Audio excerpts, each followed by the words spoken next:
அரசியலமைப்பு சட்டத்தையே இவங்க மதிக்கல அப்படிங்கிறது ரொம்ப தெளிவா தெரியுது இல்லம்மா.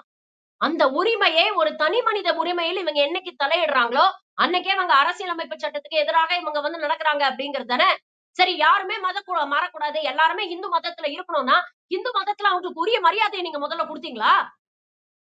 கர்வாப்சி திரும்பி வாங்க அப்படின்னு கூப்பிடுறீங்களே. இப்ப திரும்பி வந்துட்டோம்னா, உடனே அவனுக்கு விருப்பப்பட்ட சாதியில அவன இணைப்பீங்களா?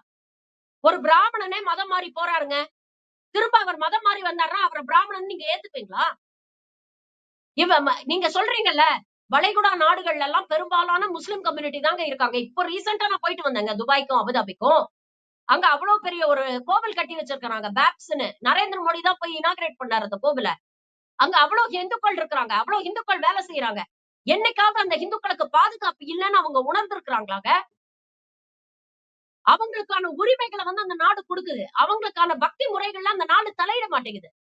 அரசியலையும், ஆன்மீகத்தையும் பிரிச்சு பார்க்கக்கூடிய தெளிவு அவங்களுக்கு இருக்கு. உங்களுக்கு இருக்கா அந்த தெளிவு?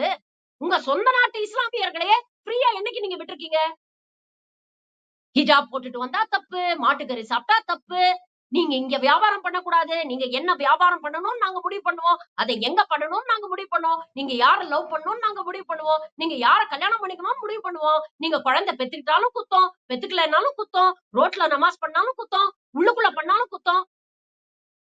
ராமநவமின்ற பேர்ல நாங்க ஊர்வலம் போய் மாஸ்க இடிப்போம். அங்க கொண்டு போய் காவி கொடிய நாட்டுவோம். என்னங்க பண்ணிட்டு இருக்கீங்க நீங்க?